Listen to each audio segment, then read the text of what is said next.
করতে পারে। ويأمرون بالمعروف وينهون عن المنكر وأولئك هم المفلحون। মানুষকে সৎ কাজে আদেশ করবে, অসৎ কাজ থেকে মানুষকে নিষেধ করবে, এবং তারাই হলো সফল কাম। অর্থাৎ যে দলটা মানুষকে কল্যাণের পথে আহ্বান করবে, সৎ কাজের থেকে মানুষকে ডাকবে, মন্দ কাজ থেকে মানুষকে বিরত রাখবে, রাখার চেষ্টা করবে, নিষেধ করবে, আল্লাহ বলেন যে উলাইকা হুমুল মুফলিহুন, তারাই হলো সফল কাম। এই জন্য মুসলমানদের মধ্য থেকেই আল্লাহ বলছেন তোমাদের মধ্য থেকে। এই জন্য মুসলমানদের মধ্য থেকেই এই ধরনের জামাত থাকতে হবে, এই ধরনের দল থাকতে হবে যারা মানুষকে কল্যাণের পথে আহ্বান করবে। এই যে তালবে ইলম দেখেন, ছোট ছোট এরা মাদ্রাসায় লেখাপড়া করে, এদের হয়তো সপ্তাহ 10 দিন ছুটি হয়েছে, কিন্তু এদের চলে আসছে, এরা তো বাধ্যবাধকতা নাই যে তোমাদের 3 দিন জামাতে যেতেই হবে, এরকমের নাই। এতে হচ্ছে এরা তো সব বাড়ি চলে গেছে। এরা কিছু ছাত্র তারা চিন্তা করছে যে না, আমরা 3 দিন জামাতের সময় লাগিয়ে তারপরে আমরা বাড়িতে যাব, তারপরে ছুটি কাটাবো, তাহলে আমাদের ছুটিটা সুন্দর মতো কাটবে। ছাত্ররা সাধারণত কি করে, আড্ডা দেয়, ঘোরাফেরা করে, এদিক সেদিকে বেড়াবেড়ি করে। এদের তেলে আসছে যে না, আমরা যদি 3 দিন জামাতে যাই, তেলের একটা তাসির নিয়ে আমরা বাড়িতে যেতে পারবো, এবং আমরা আমাদের গ্রামবাসীকে, আমাদের মহল্লাবাসীকে দিনের দাওয়াত দেব, ইসলামের দিকে আহ্বান করবো। তো এদের জন্য অনেক ধন্যবাদ যে এরা এই চিন্তা চেতনা নিয়ে সবাই বাড়িতে চলে গেছে। এরা 3 দিন রয়ে গেছে, এই 3 দিন জামাতে আসছে। এটা কত বড় একটা ভালো এদের চিন্তাধারা নিয়ে ওরা আসছে। তো এদের বয়ান ছিল, তো তারপরে বয়ান না করে তারা এখানে বসে গেছে। তো আসলে ইমানের চর্চা করা এটা আমাদের প্রত্যেকের জন্যই জরুরি। ইমানটা দুর্বল হয়ে যায়। হ্যাঁ, নবীজি হাদিসে পাকে বলছেন যে তোমরা ইমানের চর্চা করো, জাদ্দিদু ঈমানাকুম, ইমানের তাজদীদ করো, ইমানের সংস্কার করো। আসলে আমরা দুনিয়াবি কাজকর্মের মধ্যে পড়ে অথবা বিভিন্ন রকমের ঝামেলার মধ্যে পড়ে আমরা আল্লাহর থেকে দূরে সরে যাই, আল্লাহর হুকুম আহকাম থেকে দূরে সরে যাই। হ্যাঁ, এখন আমাদের ইমানও কমজোর হয়ে যায়। এই জন্য নবীজি বলছেন যে তোমরা এই ইমানের চর্চা করো, ইমানের মজলিস কায়েম করো। এই যে তাবলীগের মধ্যে আছে ইমানের আলোচনা করতে বলা হয়, যে আমরা আল্লাহর কথা বলি, আখিরাতের কথা বলি, নবী রাসূলদের কথা বলি, ফেরেশতাদের কথা বলি, মৃত্যুর পরের জীবনের আলোচনাগুলি আমরা করি। এটা করে করে নিজের ইমানটাকে সজীব করা, নিজের ইমানকে সুদৃঢ় করা। অনেকে আমাদের ধারণা মুসলমান এটা করবে কেন, হিন্দু মুশরিক যারা আছে তাদেরকে দাওয়াত দিতে হবে না। আল্লাহ বলছেন ওয়ালতাকুম মিনকুম, তোমাদের মধ্য থেকে, তোমাদের বলতে মুসলমানদের মধ্য থেকে এই কাজ করতে হবে। হ্যাঁ, বিধর্মীদেরকেও দাওয়াত দিতে হবে ইসলামের দিকে, এবং তাদেরকে ইমানের দিকে আহ্বান করতে হবে, এটাও ঠিক আছে। কিন্তু আমরাও একে অপরের ইমানের দিকে আহ্বান করা, এটাও আমাদের জন্য জরুরি। এই জন্য আল্লাহ সূরা আল আসরের মধ্যে বলছেন ওয়াতাওয়াসাউ বিল হাক্কি ওয়াতাওয়াসাউ বিস সাবর, যে তারা হকের দিকে একে অপরকে দাওয়াত দেয়, একে অপরকে ডাকে। ওয়াতাওয়াসাউ বিস সাবর, এবং তারা একে অপরে ডাকে সবরের দিকে। হক বলতে এখানে ঈমান, আর সবর বলতে কেউ কেউ বলছেন আমল। ঈমান এবং আমলের দিকে তারা একে অপরকে কি করে, দাওয়াত দেয়। এই জন্য আমাদের প্রত্যেকের কর্তব্য হলো যে আমরা একে অপরকে কি করি, দাওয়াত দিই, একে অপরকে ডাকাডাকি করি, একে অপরকে বলি। হ্যাঁ, আমরা আমাদের বাচ্চাদেরকে বলি, আমাদের বিবিদেরকে বলি, আমাদের আত্মীয় স্বজনকে বলি, আমাদের পাড়া প্রতিবেশী যারা আছে তাদেরকে বলি, হ্যাঁ, যে যত বেশি যে মানুষকে দাওয়াত দিবে এবং ঈমান ও আখিরাতের কথা বলবে, তো আল্লাহ তার ঈমানকে তত বেশি মজবুত করে দেবে। এজন্য সাহাবায়ে কেরাম ওনারা একে অপরকে দাওয়াত দিতেন, একে অপরকে ডাকতেন, বলতেন, নামাজের দিকে ডাকতেন, এরকম ঈমানের দিকে তারা ডাকতেন, বলতেন যে আসো বসি আমরা, নুকমিন বিরাব্বিনা সাআত, আমরা কিছুক্ষণ ঈমানের আলোচনা করি, ঈমানের কথা বলি। সাহাবায়ে কেরাম যখন একত্রিত হতেন, এই যে সূরা ওয়াল আসর, এই সূরাটা একে অপরে ওনারা আলোচনা করতেন। কিন্তু আমরা তো এটা করি না, যে ভাই আমি মুসলমান, আমরা বসে একটু কথা বলি, হ্যাঁ, আমরা এই সূরাটা একটু মস্ক করি, এই সূরার মধ্যে আল্লাহ তাআলা কি বলছেন এটা আমরা একটু আলোচনা করি, এই নাই আমাদের মধ্যে। এই জন্য তাবলীগ ও জামাতের মধ্যে এই জিনিসটাই আমাদের অভ্যাস করানো হচ্ছে, যে আমরা যেন সবসময় আমাদের ঈমানের চর্চা করি, আল্লাহ পাকের বড়ত্বের কথা বলি, আখিরাতের কথা বলি, নবীর সুন্নাতের কথা বলি। যে যত বেশি এটার মধ্যে আত্মনিয়োগ করবে, আল্লাহ তাকে তত বেশি ঈমানের দৃঢ়তা দান করবেন, ঈমানের মজবুতি আল্লাহ তাকে তত বেশি নসিব করবেন। আর ঈমানের মজবুতি ছাড়া দ্বীনের উপরে চলা কি সম্ভবপর না।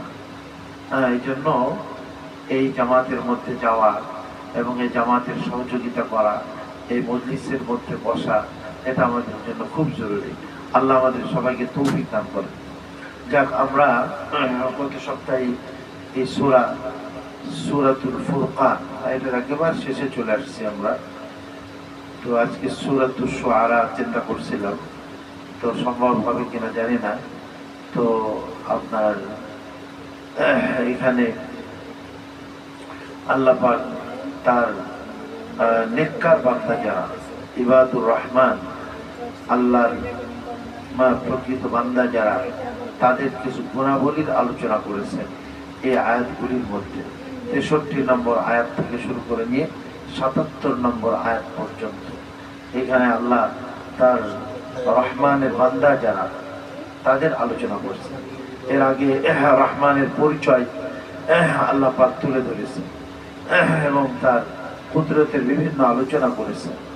আর এই সূরাটা বিশেষ করে কোরআনে কারীম, ফুরকান মানে হলো কোরআন শরীফ। তো কোরআনে পাকের আজমত, মহত্ব এবং বড়ত্বের আলোচনা এই সূরার মধ্যে আসছে। বিশেষ করে কাফের মুশরিক যারা, তারা এই কোরআনকে অস্বীকার করত, তারা বলতো এটা মুহাম্মদ সাল্লাল্লাহু আলাইহি ওয়াসাল্লামের নিজের বানানো কথা। তো আল্লাহ তাআলা এখানে প্রমাণ করেছে যে এটা তার নিজের কোনো বানানো কথা না, এটা আল্লাহ পাকের পক্ষ থেকে নাজিলকৃত এই কোরআন শরীফ এমন এক গ্রন্থ যা আল্লাহই নাজিল করেছে। তো রহমানের বান্দা তাদের গুণাবলী বলতে গিয়ে আল্লাহ তাআলা এখানে বলছেন কি, আউযু বিল্লাহি মিনাশ শাইতানির রাজীম, বিসমিল্লাহির রহমানির রহিম, ওয়াল্লাযীনা লা ইয়াশহাদুনা আস-সূর ওয়া ইযা মাররু বিল-লাগwi মাররু কিরামা।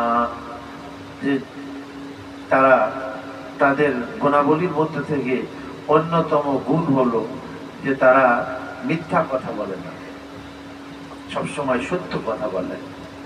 ইবাদুর রহমান, রহমানের বান্দা, তাদের গুণাবলীর মধ্যে অন্যতম গুণ হলো যে তারা মিথ্যা কথা বলে না অথবা মিথ্যা সাক্ষ্য দেয় না। লা ইয়াশহাদুনা, ইয়াশহাদু শাহাদাত শব্দের অর্থ হলো সাক্ষ্য দেওয়া। তো মিথ্যা সাক্ষ্য দেওয়া এই অর্থ হতে পারে, যে আজকাল মিথ্যা সাক্ষ্য দেওয়া, কোর্ট কাচারির মধ্যে, বিচার কার্যের মধ্যে মিথ্যা সাক্ষ্য দেয়। অথবা এর অর্থ এটাও হতে পারে যে শাহেদা ইয়াশহাদু এর অর্থ হলো উপস্থিত হওয়া। তারা কোনো খারাপ জায়গাতে তারা উপস্থিত হয় না। বাজে, জুর মানে হলো কি বাজে, বেহুদা, একটা অশ্লীল কোনো মজলিস হইতেছে, সেখানে উপস্থিত হয়ে গেল, তাহলে এরকম তারা হয় না। খারাপ মজলিসের মধ্যে, অশ্লীল কোনো মজলিসের মধ্যে তারা উপস্থিত হয় না। অথবা এর অর্থ হতে পারে তারা মিথ্যা কথা বলে না, সর্বদা সত্য কথা বলে। এজন্য এক হাদিসে রাসূল করিম আলাইহিস সালাম বলছেন, খবর দিয়েছেন, আকবারুল কাবায়ের, গুনাহের মধ্যে বড় বড় গুনাহ কি? তো নবীজি আলাইহিস সালাম সেখানে বলছেন, আশরিকু বিল্লাহি, আল্লাহ পাকের সঙ্গে শরীক স্থাপন করা বড় গুনাহ। তারপরে 2 নম্বর বলছেন হুকুকুল ওয়ালিদাইন, মা বাবার সাথে মা বাবার নাফরমানি করা, তাদেরকে কষ্ট দেওয়া, এটাও কবিরা গুনাহের মধ্যে অন্যতম গুনাহ। বর্ণনাকারী বলেন যে এতক্ষণ নবীজি আলাইহিস সালাম ট্যাক লাগানো ছিলেন, টেক লাগিয়ে এই কথাগুলি বলতেছিলেন। নবীজি সোজা হয়ে বসলেন, বসে এই কথাটা বললেন কি, ওয়া শাহাদাতুজ জুর, শাহাদাতুজ জুর, শাহাদাতুজ জুর, এটা বলতেই আছে। সাহাবারা ওনারা বলতেছেন যে আমরা তো বুঝতে পারতেছি যে নবীজি কি বলতে চাইতেছেন। শাহাদাতুজ জুর মানে হলো মিথ্যা সাক্ষ্য দেওয়া। কিন্তু নবীজি আলাইহিস সালাম এটা বারবার বারবার এটা উচ্চারণ করতেছে। আমরা মনে মনে বলতে লাগলাম যে নবীজি যদি চুপ হয়ে যাইতেন তাহলে নবীজির আর এত কষ্ট হইত না। তার মানে কি, নবীজি এটাকে গুরুত্ব দেওয়ার জন্য বারবার বারবার বলতেছিলেন। আর টেক লাগানো থেকে সোজা হয়ে উঠে বসে এই কথাটা বলছে, যেন উম্মাত এটা গুরুত্ব দেয়, মিথ্যা সাক্ষী না দেয়, মিথ্যা কথা না বলে। জঘন্যতম একটা পাপ কাজ। আজকে আমাদের সমাজে যেভাবে মিথ্যার প্রচলন, মিথ্যা কথা বলা, মিথ্যা সাক্ষ্য দেওয়া, মিথ্যার উপরে চলা, এই জিনিসটাই আমাদের সমাজের ভিতরে চলে আসছে। সমাজ কলুষিত হয়ে গেছে এই মিথ্যার কারণে। এই জন্য কোনো মিথ্যার সংস্রব যাওয়া যাবে না, মিথ্যা সাক্ষ্য দেওয়া যাবে না, মিথ্যা কথা বলা যাবে না।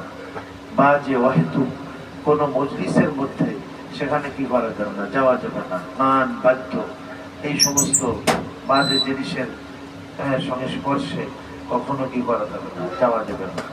তো ইবাদুর রহমান, আল্লাহর প্রিয় বান্দা যারা, তাদের গুণাবলী হলো এইটা, যে তারা মিথ্যা সাক্ষ্য দেয়। যারা মিথ্যা কথা বলে অথবা মিথ্যা সাক্ষ্য দিবে তারা আল্লাহর প্রিয় বান্দা হইতে পারে না। তারপরে বলছে ওয়াইদা মাররু বিল্লাগহি মাররু কিরামা, যখন তারা কোনো অনর্থক কাজের পাশ দিয়ে অতিক্রম করে তো সম্মানের সাথে অতিক্রম করে। অনর্থক কি, বাজে কথা, যেটার দ্বারা না দুনিয়াতে কোনো ফায়দা আছে না আখিরাতে কোনো ফায়দা আছে। 2-5 জন বসে বসে খামাখা গল্প গপ্পাজি করতে, আমি আর একজন গিয়ে ওর মধ্যে শরীক হলাম, আমি এই কাজটা ভালো করলাম না। বসে বসে আড্ডা দিতেছে, বসে হাসি ঠাট্টা করতেছে, বসে বসে হারমোনিয়াম বাজাইতেছে, আরো কি কি দোতারা সেতারা আরো কি কি সব বাজাইতেছে। দেখেন না লেকের পাশ দিয়ে কত আড্ডা। তো তারা যখন এই ধরনের লাভ মানে কি অনর্থক মজলিসের পাশ দিয়ে অতিক্রম করে, অনর্থক কাজের পাশ দিয়ে যখন তারা অতিক্রম করে তখন তারা সম্মানের সাথে পাশ দিয়ে চলে যায়, তার সাথে সংশ্লিষ্ট হয় না, ওই কাজের মধ্যে শরীক হয় না। নবীজি এক হাদিসে পাকে বলছেন, মিন হুসনি ইসলামিল মারই তারকুহু মা লা ইয়ানি, মানুষের ইসলামের সৌন্দর্যের মধ্য থেকে অন্যতম সৌন্দর্য হলো যে লা ইয়ানি কথা, অনর্থক জিনিসকে সে বর্জন করবে। অনর্থক কথাবার্তা, অনর্থক কাজকর্ম এগুলি বর্জন করা। অথচ আমরা আমাদের সময় বেশিরভাগ অনর্থক কাজে কি হয়ে যায়, নষ্ট হয়ে যায়। এই সময় বসে বসে মানুষ জিকির করতে পারে, তেলাওয়াত করতে পারে, আল্লাহ আল্লাহ করতে পারে, ভালো কোনো কথা বলতে পারে, ভালো কাজ করতে পারে। তো আল্লাহ তাআলা এখানে বলছেন যে যখন তাদেরকে তারা অনর্থক কোনো মজলিসের পাশ দিয়ে অতিক্রম করে, অনর্থক কাজের পাশ দিয়ে অতিক্রম করে, তখন তারা সম্মানের সাথে অতিক্রম করে। তার মানে ওইখানে সংশ্লিষ্ট হয় না, ওইখানে তারা যায় না। দেখেন না আজকে আমাদের প্রায় মহল্লাতে, আমাদের মোহাম্মদপুরের দিকে একটু বেশি হয়, রাত্র 10টা 11টা 12টা 12:30 1টা পর্যন্ত ওই বিভিন্ন মানে গানের আজকাল অভিনব পদ্ধতি বাইর হয়েছে। ঢোল তবলা আগেরকালে ছিল, আবার আজকাল আধুনিক ঠিকই যেন এমন বাজায় যে মনে মানে অন্তর প্রকম্পিত হয়। মানে গাড়ির মধ্যে এরকম বাজাইতে থাকে যেগুলা মানে খুব ভিতরে যে লাগে, খুব কষ্ট হয়। এরা এই সমস্ত কাজ করে। কত রোগী মানুষ আছে, কত অসুস্থ মানুষ আছে, তাদের আরামের প্রয়োজন, রেস্টের প্রয়োজন, কিন্তু রেস্ট হয় না, কেউ বলেও না। এটা এমন একটা পরিবেশ হয়ে গেছে যে মহল্লার মধ্যে, এলাকার মধ্যে এই ধরনের বাজে কার্যকলাপ যারা করে তারা করতেই আছে, ছেলেপেলে, দুষ্ট ছেলেপেলে, কিন্তু কেউ বলার হিম্মত করে না, সাহসও করে না। কি একটা পরিবেশ হয়ে গেছে। হাদিসে আসছে না যে আখিরি জামানায় মানুষ রোডে ঘাটে জেনা ব্যভিচারে লিপ্ত হবে, কিন্তু কেউ এই কথার বলার হিম্মত হবে না যে তোমরা একটু পর্দাতে গিয়ে, একটু আড়ালে গিয়ে এই গর্হিত কাজটা করো। এখন যে অন্যায় অশ্লীল কাজ, বেহুদা কাজ, বাজে কাজ লোক সম্মুখে এবং প্রকাশ্যভাবে মানুষ করতেছে, কোনো ভয় নাই। এ সমস্ত ছেলে পেলে, উঠতি বয়সের ছেলে পেলেরা যেভাবে তারা এই গান বাদ্য করে, যেভাবে নাচ গান করে, ড্যান্স করে, ছেলেরা মেয়েরা একসাথে মিলে, তো কত জঘন্য কথা এটা, কত অশ্লীল কথা এটা। কিন্তু আমরাও কেউ কিছু বলি না, প্রশাসনও কেউ কিছু বলেন না, তো এই অবস্থায় চলতেছে। তো যারা নেককার মানুষ তারা এগুলির সাথে সংশ্লিষ্ট হবে না, বরঞ্চ তারা ভদ্রভাবে তার পাশ দিয়ে অতিক্রম করবে। الذين إذا ذكروا بآيات ربهم لم يخروا عليها صما وعميانا। যখন তাদেরকে রবের আয়াত দ্বারা, প্রভুর আয়াত দ্বারা তাদেরকে নসিহত করা হয়, তখন তারা অন্ধ হয়ে বসে থাকে না, তারা বধির হয়ে বসে থাকে না, বরঞ্চ তারা চোখ কান খোলা রাখে এবং তারা সেটা শোনে, চিন্তা করে এবং সেটাকে গ্রহণ করে। কিন্তু কাফের মুশরিকরা, আল্লাহর নবীজি তাদেরকে কোরআন শরীফ দ্বারা নসিহত করতেন, ইমানের কথা বলতেন, আল্লাহর কথা বলতেন, কিন্তু অন্ধের মতো। জানোয়ার বলছে আল্লাহ তাদেরকে, জীব জানোয়ার, জানোয়ার রে আপনি ডাকেন তো শুনবে? শুনবে না। জানোয়ার তো শুনে কিছুটা হইলেও। গ্রামে আগে এত হাল চাষ করতো বলদ দিয়ে, ওটারে চাষি হালওয়ালা এক একটা শব্দ বলতো, তো ও ডান দিকে মোড় নিত, আরেকটা শব্দ বলতো, ও বাঁ দিকে মোড় নিত। ও বুঝতো যে আমার মালিক আমাকে এখন ডাইনে যেতে বলতেছে, এখন বামে যেতে বলতেছে। এগুলি তারা বুঝতো। কিন্তু এরা আরো এই জানোয়ার থেকেও আরো অধম। যখন তাদেরকে নসিহত করা হয় তারা অন্ধ হয়ে বসে থাকে, তারা বধির হয়ে বসে থাকে, তারা বোবা, তারা কোনো কিছু বলে না, কোনো কিছু শোনে না, কোনো কিছুই তারা দেখে না। এজন্য আল্লাহ তাআলা বলছেন যে ওয়ালাকাদ যারানা লিজাহান্নামা কাসীরাম মিনাল জিন্নি ওয়াল ইনস লাহুম কুলুবুন লা ইয়াফকাহুনা বিহা। কিছু জাহান্নামী লোক যাদের ঠিকানা জাহান্নামে, তাদের আল্লাহ বলেন যে তাদেরকে আমি দিল দিয়েছি বা আকল বা জ্ঞান দিয়েছি, কিন্তু তারা এটা চিন্তাও করে না, অন্তর দ্বারা তারা অনুধাবন করে না। আলাহুম আ'য়ুনুন লা ইউবসিরুনা বিহা, তাদেরকে আমি চক্ষু দিয়েছি, কিন্তু এই চোখের দ্বারা দেখে না, কোরআন দেখে না, আল্লাহর নিদর্শন দেখে না, আসমান দেখে না, এরকম পাহাড় পর্বত সাগর মহাসাগর এগুলি তারা দেখে না। আল্লাহ কি বলছেন? উলাইকা কাল আনআম, এরা হলো চতুষ্পদ প্রাণীর মতো। বাল হুম আযাল, বরঞ্চ চতুষ্পদ প্রাণীর থেকেও আরো নিকৃষ্ট। এদেরকে নসিহত করা হয়, কিন্তু তারা সেই নসিহতের দিকে কর্ণপাত করে না। আল্লাহ বলেন যে রহমানের প্রিয় বান্দা তারা, যাদেরকে কোরআন শরীফের আয়াত দ্বারা নসিহত করা হলে তারা অন্ধের মতো আচরণ করে না, অথবা তারা বধিরের মতো আচরণ করে না, বরঞ্চ তারা চোখ কান খোলা রাখে, যেটা গ্রহণ করা দরকার সেটাকে গ্রহণ করে, যেটা বর্জন করা দরকার সেটাকে তারা বর্জন করে। তো আল্লাহর প্রিয় বান্দাদের এটাও আরেকটা গুণ, যে ধ্যানের সাথে কথা শোনা এবং সেই কথার উপরে আমল করা। আমল করা।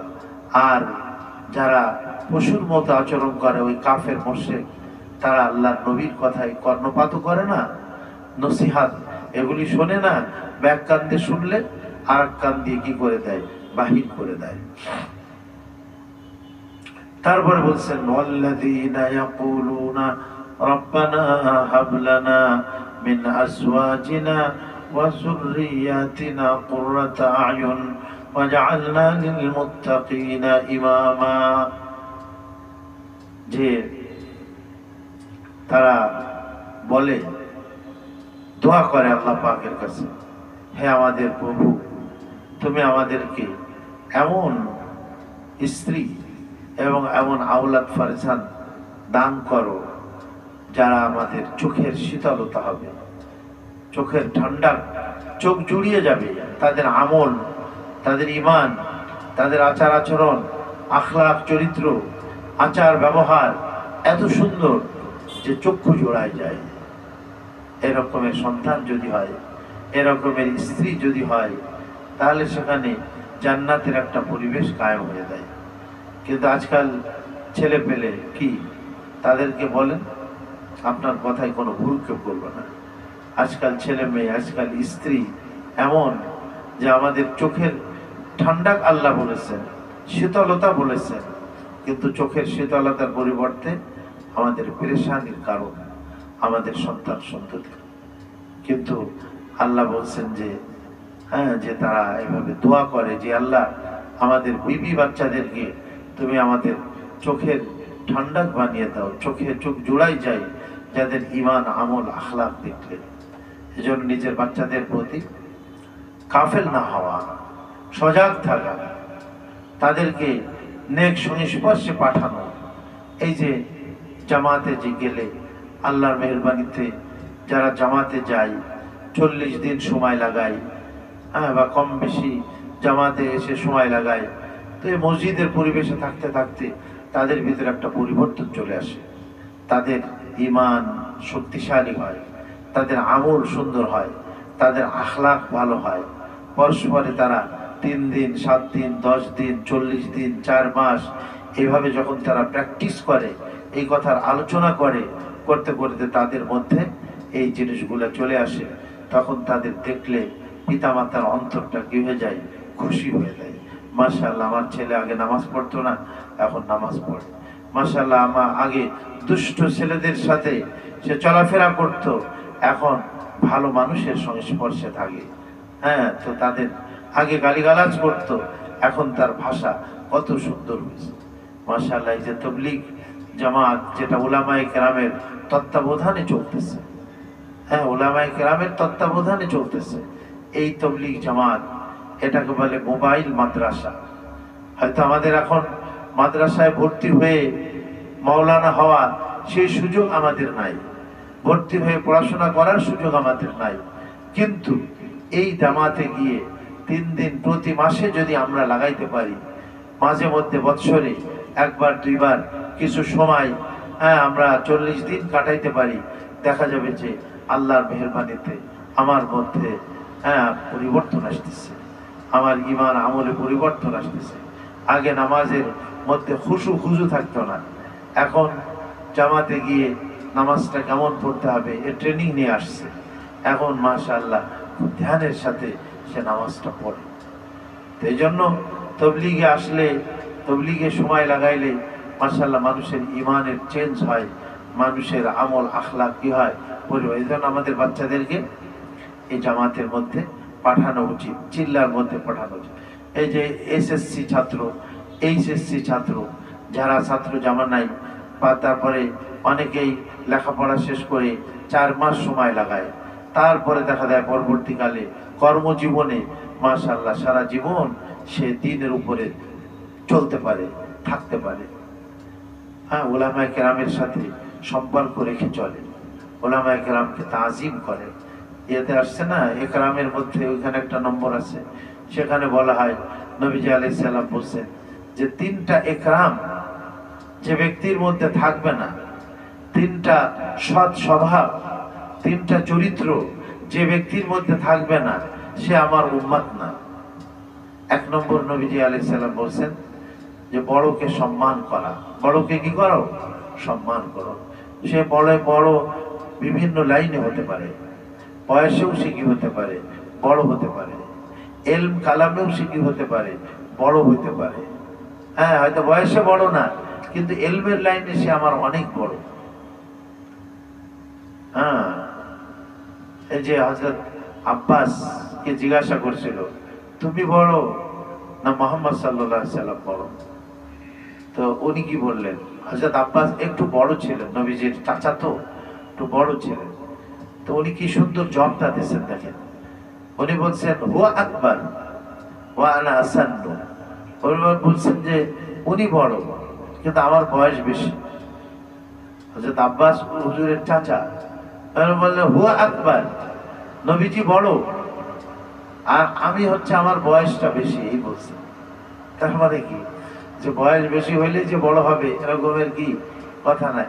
হ্যাঁ, তাকে আল্লাহ তাআলা ইলম দিয়েছেন, সম্মান মর্যাদা দিয়েছেন, সে বড়। তো বড়কে সম্মান কর। যে ব্যক্তির মধ্যে বড়কে সম্মান থাকবে না, সে আমার উম্মতের মধ্যে না।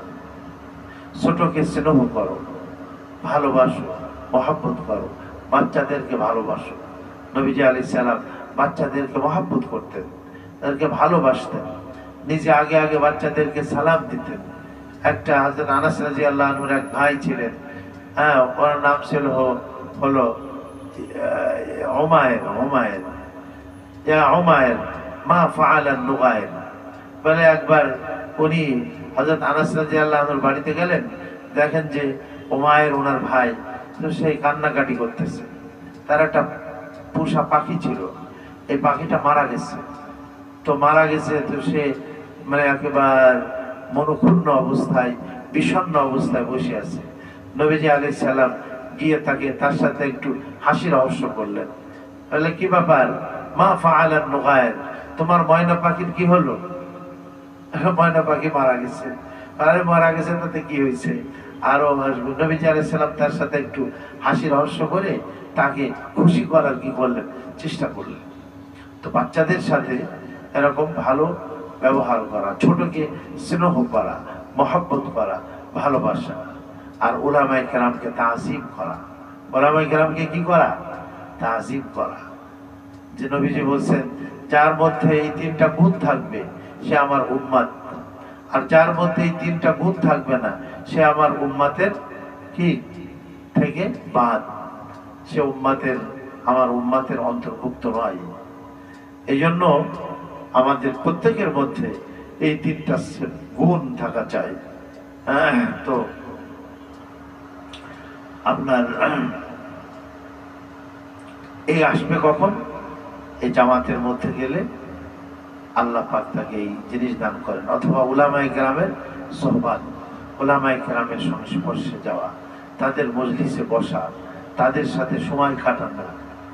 এই যে আমাদের একজন বুজুর্গ ছিলেন, উনি উলামাদের মজলিসে গিয়ে, যদিও উনি বড় একজন ইঞ্জিনিয়ার ছিলেন, প্রফেসর ছিলেন, হ্যাঁ, হামিদুর রহমান সাহেব, প্রফেসর হামিদুর রহমান সাহেব, বুয়েট, এই বুয়েটের বড় টিচার ছিলেন, উনি বড় ইঞ্জিনিয়ার ছিলেন। কিন্তু উনি সারা জীবন উলামায়ে কেরামের সংস্পর্শে থাকতে থাকতে থাকতে থাকতে থাকতে থাকতে কেমন হয়ে গেছেন দেখেন। একেবারে হয়তো আলেম না হইলেও ওলামাদের সংস্পর্শে গিয়ে গিয়ে মাশাআল্লাহ উনি অনেক বড় বুজুর্গ হয়ে গেছে, অনেক বড় আল্লাহওয়ালা হয়ে গেছে, অথচ ইঞ্জিনিয়ার মানুষ। হ্যাঁ, তো এরকম সোহবাতের দ্বারা, সংস্পর্শের দ্বারা মানুষ ভালো হয়। সাহাবা শব্দের অর্থ তো, সাহাবা মানে কি, যে সোহবাত বা সংস্পর্শ প্রাপ্ত। আল্লাহর নবীর সোহবাত এবং সংস্পর্শ যারা লাভ করেছেন তাদেরকে সাহাবা বলা হয়। সাহাবা হলো বহু বচন, আর সাহাবী হলো এক বচন। তো তারা আল্লাহর নবীর সোহবাত, এই জন্য সোহবাতটা খুব জরুরি। এই যে জামাতের মধ্যে গিয়ে কয়েকজন মানুষ একটা ভালো সোহবাতে থাকে, সংস্পর্শে থাকে, এই জন্য তারা দ্রুত কি হয়ে যায়, ভালো হয়ে যায়। তো আল্লাহ আমাদের সবাইকে তৌফিক দান করেন। তো তারা দোয়া করে যে আল্লাহ আমাদের সন্তান সন্ততিদেরকে, আমাদের ফ্যামিলিকে তুমি এরকম বানিয়ে দাও যেন আমার চোখের শীতলতা হয়ে যায়, চোখ জোড়ায় দেয়, অন্তর ঠান্ডা হয়ে যায়। ওয়াজআলনা লিল মুত্তাকিনা ইমামা, এবং মুত্তাকিনদের ইমাম বানিয়ে দাও। এই গুণগুলি বলার পরে ইবাদুর রহমান আল্লাযীনা ইয়ামশুনা আলাল আরদ হাওনা, এই যে জমিনের উপরে তারা যখন চলে, আস্তে চলে, তারা আল্লাহর সাথে কাউকে শরীক করে না। মূর্খ লোক যারা, তারা যখন তাদের সাথে দুর্ব্যবহার করে, তারা তার সাথে শান্তির কথা বলে, রাত্র কাটিয়ে দেয় রুকু সিজদা অবস্থায়। তারা দোয়া করে, হে পরওয়ারদিগার, জাহান্নামের আযাব থেকে তুমি আমাদেরকে বাঁচাই দাও। যখন তারা খরচ করে তখন না অপব্যয় করে, না তারা বখিলি বা কৃপণতা করে, এর মাঝামাঝি থাকে। আল্লাহর সাথে তারা কাউকে শরীক করে না, আল্লাহর সাথে অন্য মাবুদকে ডাকে না, তারা হত্যা করে না মানুষকে অন্যায়ভাবে, তারা জেনা ব্যভিচারের মধ্যে লিপ্ত হয় না। এই তারপরে আসছে যে তারা তওবা করে, ঈমান আনে, নেক আমল করে, এবং এর পরিবর্তে আল্লাহ, এর বিনিময়ে আল্লাহ তাদের গুনাহকে নেকির দ্বারা পরিবর্তন করে দেন। তারা কোনো মিথ্যা জিনিসের মধ্যে হাজির হয় না, অথবা মিথ্যা সাক্ষ্য দেয় না, কোনো অনর্থক মজলিসের পাশ দিয়ে তারা অতিক্রম করলে তার সাথে সংশ্লিষ্ট হয় না।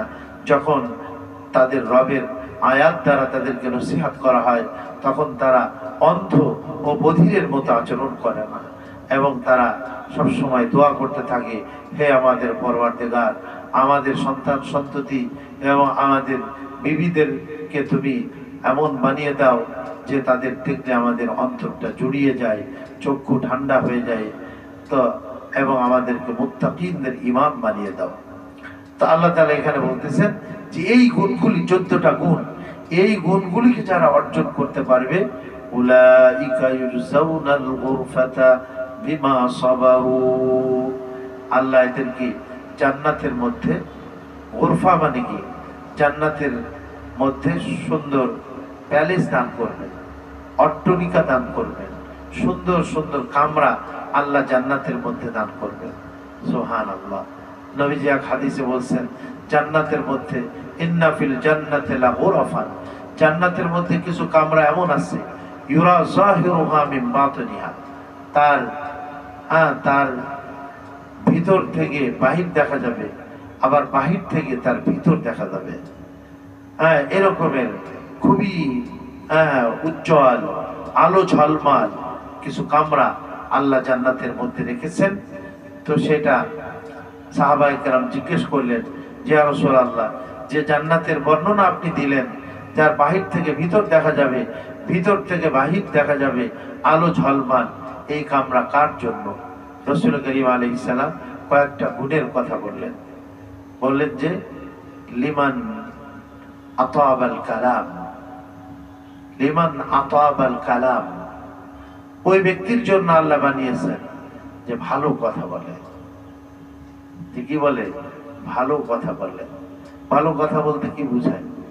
যাই আমরা ভালো কথা বলতে বুঝাই, ইমানের কথা বলে, নামাজের কথা বলে, আল্লাহর কথা বলে, কোরআনের কথা বলে, হাদিসে পাকের কথা বলে, যে কথার দ্বারা মানুষ নেক হয়, ভালো হয়, আল্লাহওয়ালা হয়, দ্বীনের উপরে আসে, এই কথা বলে।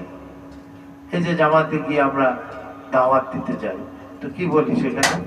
নেকির কথা বলি, ভালো কথা বলি, যে ভাই আল্লাহ আমাদের দুনিয়াতে অল্প সময়ের জন্য পাঠিয়েছেন। হ্যাঁ, এখানে সবাই আমরা এই দুনিয়ার থেকে চলে যাব, আর আখেরাত আমাদের আসল ঠিকানা। সে আখেরাতের জন্য সেখানে চিরদিন আমাদেরকে থাকতে হবে। তার জন্য আমাদের মেহনত করা দরকার, তার জন্য আমাদের ঈমান আমলকে পরিশুদ্ধ করা দরকার। চলেন মসজিদে যাই, ঈমান আমলের কথা হইতে, এই যে নেকির কথা হইল।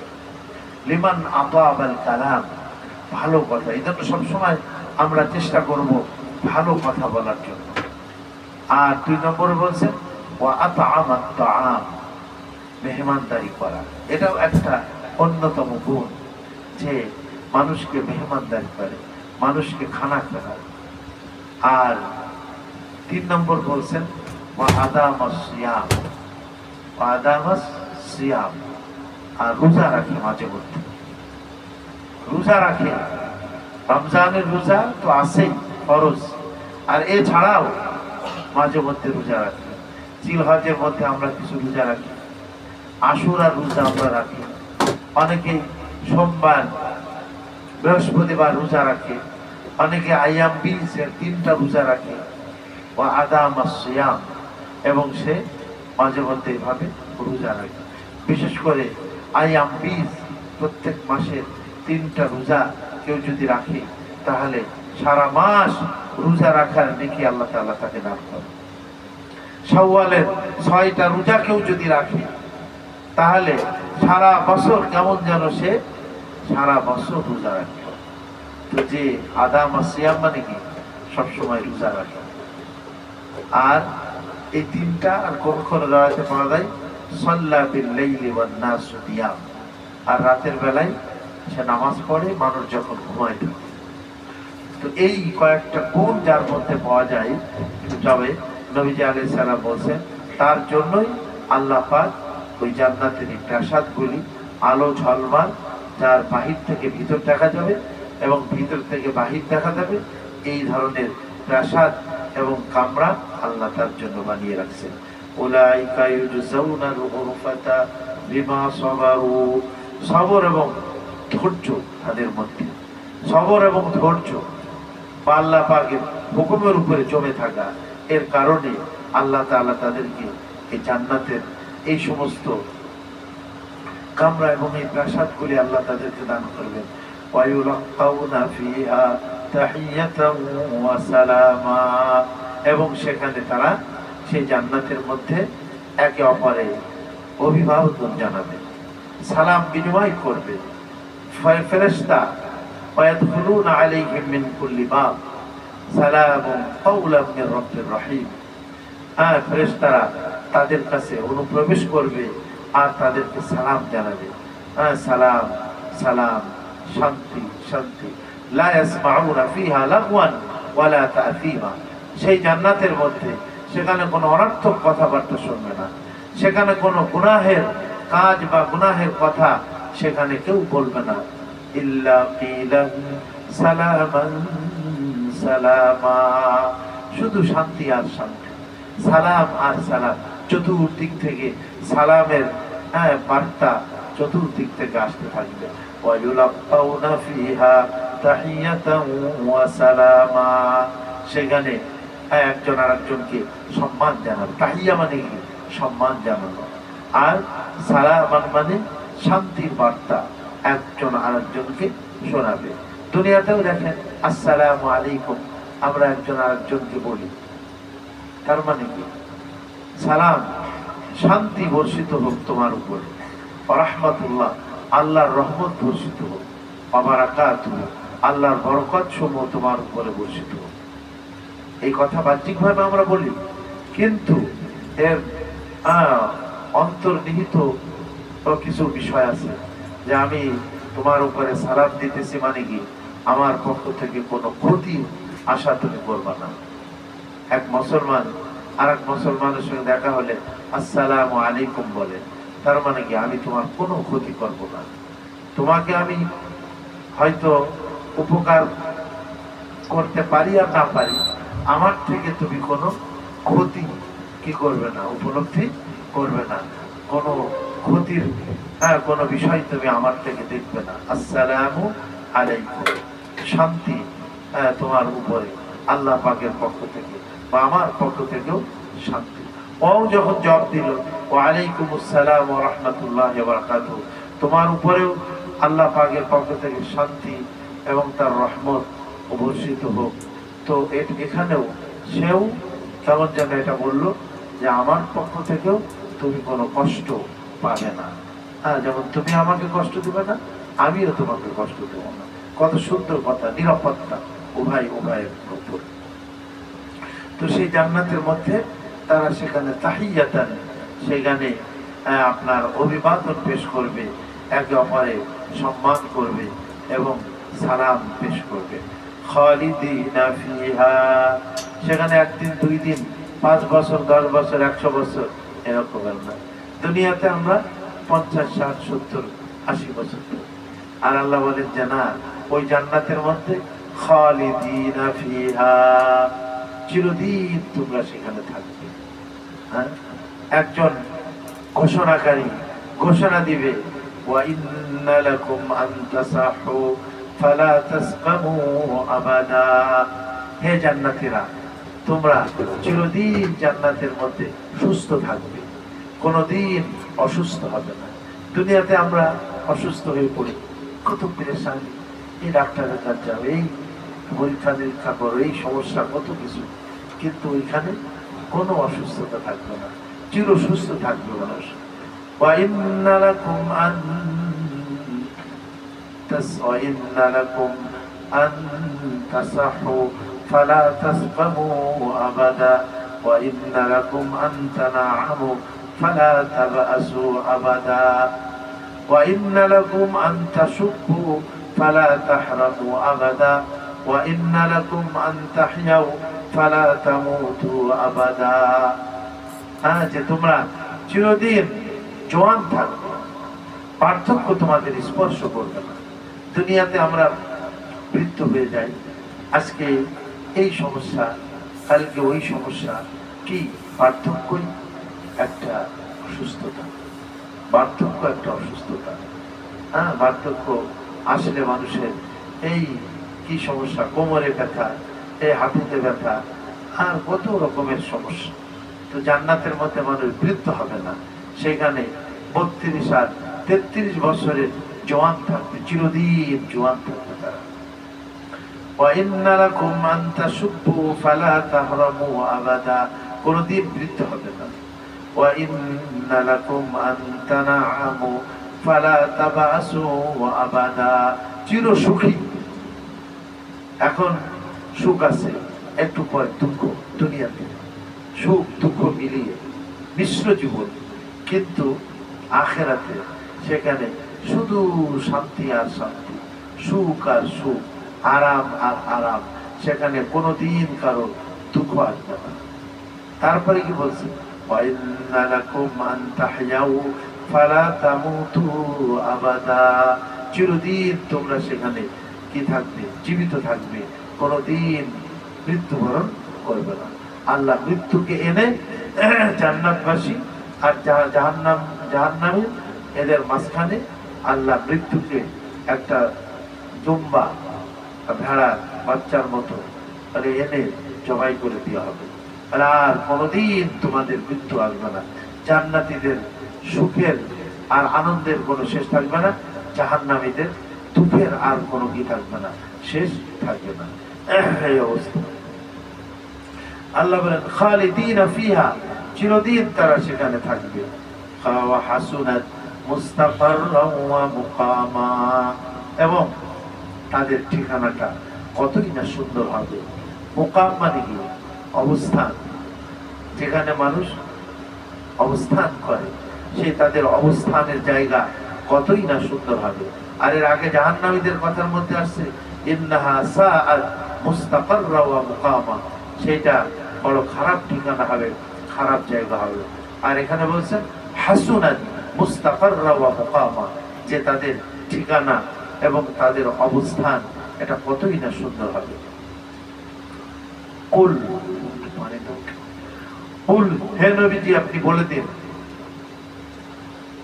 মা ইয়া'বাউ বিকুম রাব্বি লাউলা দুআউকুম।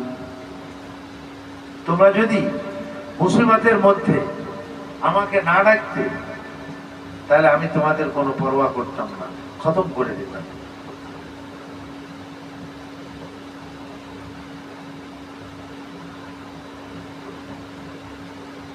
দেখেন না, বিধর্মী যারা কাফের মুশরিক মুসিবতে পড়লে কিন্তু আবার আল্লাহকে ডাকে।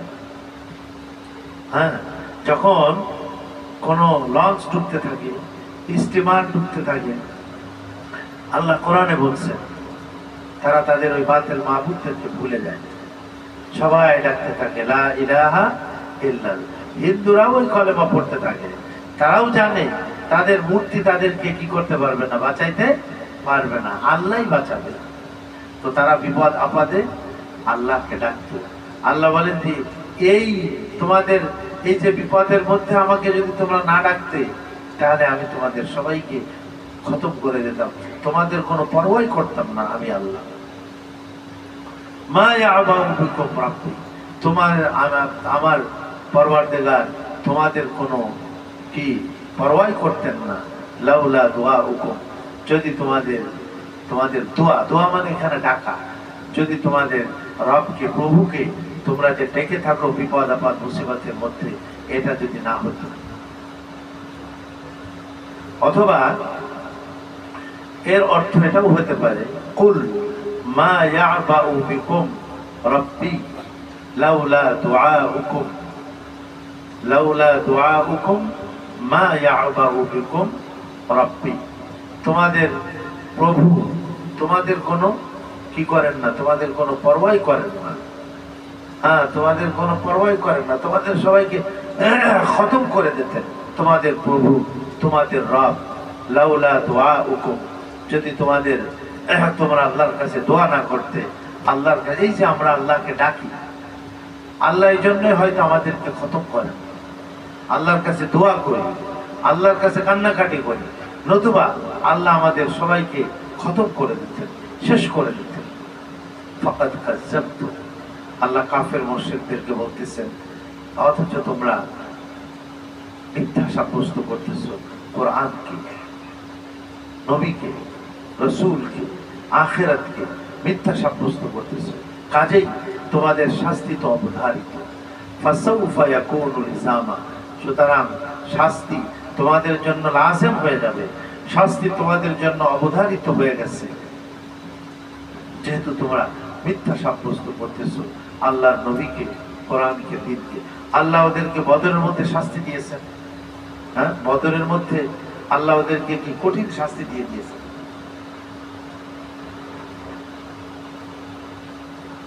আর আখিরাতে তো দিবেনই, দুনিয়াতেও তোমাদের জন্য শাস্তি লাজিম হয়ে গেছে, জরুরি হয়ে গেছে।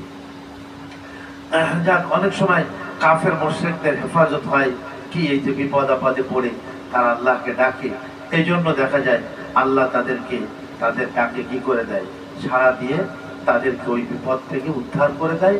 আল্লাহ বলেন এরপরে যখন তারা বিপদ থেকে উদ্ধার পেয়ে যায় তখন তারা আল্লাহর সাথে আবার শরীক করা শুরু করে দেয়, আবার মূর্তির সামনে সিজদা করা কি করে দেয়, শুরু করে দেয়।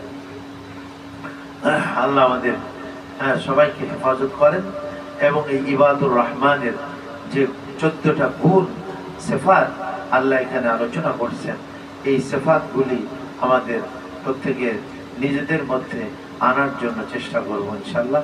আল্লাহ আমাদেরকে তৌফিক দান করেন। আজকে এই পর্যন্তই, এরপর থেকে আগামী থেকে আমাদের সূরাতুশ শুআরা এটা শুরু হবে ইনশাআল্লাহ। আল্লাহ তৌফিক দান করেন। দুরূদ শরীফ পড়ি, ইস্তিগফার পড়ি। আস্তাগফিরুল্লাহাল্লাযী লা ইলাহা ইল্লা হুয়াল হাইয়ুল কাইয়্যুম ওয়া আতুবু ইলাইহি লা হাওলা ওয়া লা কুওয়াতা ইল্লা বিল্লাহিল আলিয়্যিল আযীম। আস্তাগফিরুল্লাহাল্লাযী লা ইলাহা ইল্লা হুয়াল হাইয়ুল কাইয়্যুম ওয়া আতুবু ইলাইহি লা হাওলা ওয়া লা কুওয়াতা ইল্লা বিল্লাহিল আলিয়্যিল আযীম। الحمد لله رب العالمين، والصلاة والسلام على سيد الأنبياء والمرسلين وعلى آله وصحبه أجمعين.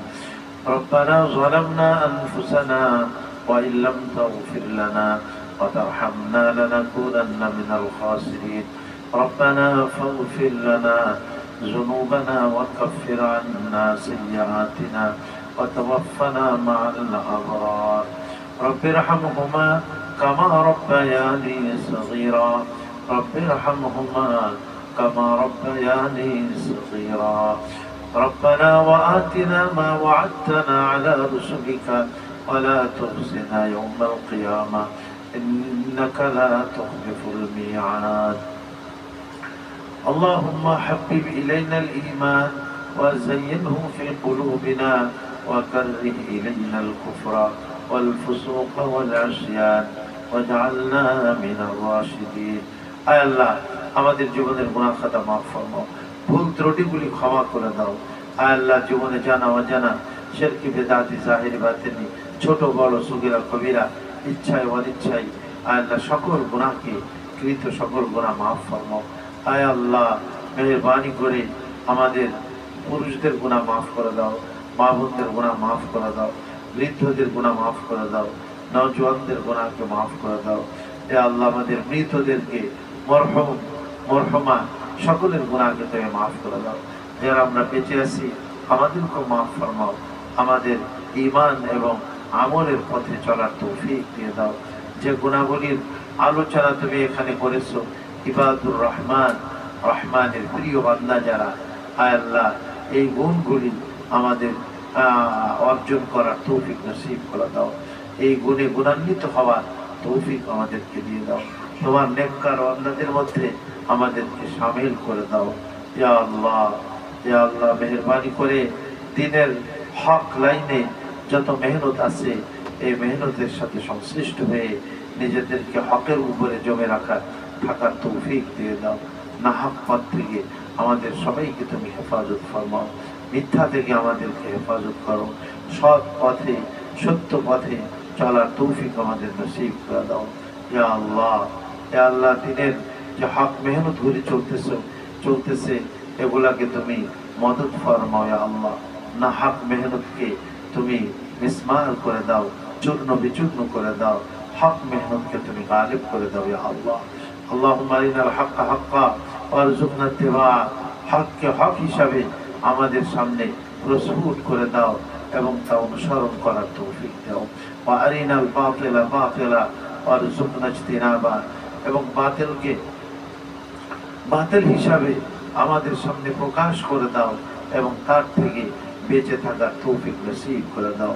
হক এবং বাতিলের দ্বন্দ্ব কিয়ামত পর্যন্ত চলবে আয় আল্লাহ আমাদের সবাইকে হকের অনুসারী হওয়ার তৌফিক নসিব করে দাও বাতিলের অনুসারী হওয়ার থেকে আমাদের সবাইকে তুমি হেফাজত করো ইয়া আল্লাহ ঈমানের সাথে বাঁচিয়ে রেখো আর দুনিয়ার থেকে যাওয়ার সময় আমাদেরকে ঈমানের সাথে কলেমার সাথে আল্লাহ যাওয়ার তৌফিক নসিব করে দিও মাওলা ربنا تقبل منا إنك أنت السميع العليم وتب علينا إنك أنت التواب الرحيم سبحان ربك رب العزة عما يصفون وسلام على المرسلين والحمد لله رب العالمين آمين السلام عليكم ورحمة الله وبركاته